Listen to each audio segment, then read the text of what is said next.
আমার কারণে যে তুই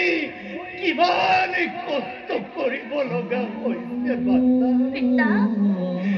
দুয়ারে দুয়ারে ভিক্ষা খুঁজি এমুঠি অন্যর পাবে তুই যে কিমান কষ্ট করিব লগা হইছে পিতা পিতা তুই বাৰু ইমান কষ্ট কৰি আমাক তই কিয় জীয়াই ৰাখিছ কিয় জীয়াই ৰাখিছ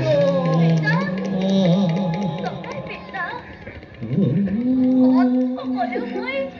আপোনালোকৰ প্ৰস্তাৱ থাকি সাহস পাওঁ আপোনালোকৰ অবিহনে মই তেনে সৰুৱা হৈ পৰিম বাচ্চা বলি শুনো যেতিয়া এষাৰি কিয়া মোৰ হাত পৰি যায় পিতা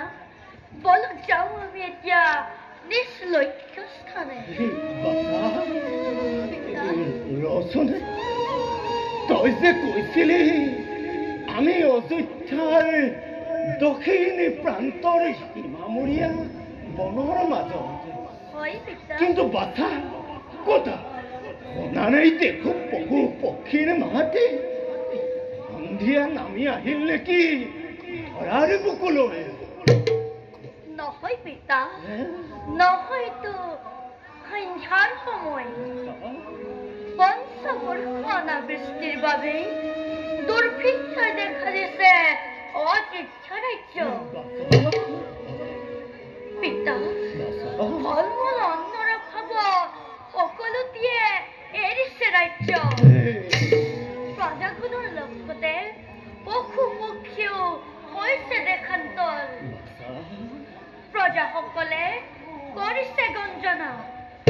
মহাৰাজ দশৰথৰ বাবে এনে ঘোৰ অমংগল ঘটিছে অযোধ্যা ৰাজ্য ঐ পিতা আমাৰ শ্ৰীফলা আশ্ৰমত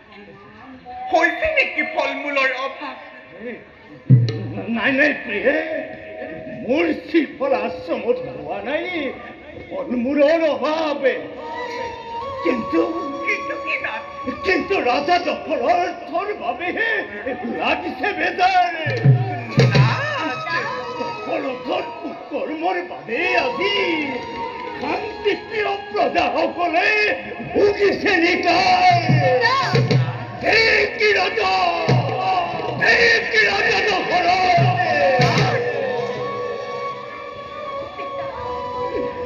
পবিত্ৰ শিক্ষা কুকুলত জন্ম লৈ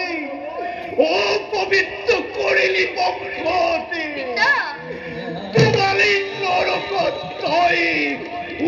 পৰিপুৰুষকে ৰাজা দশৰথে অত্যাপিও কিয় তই ৰাজদণ্ড ধৰি আছ হাতত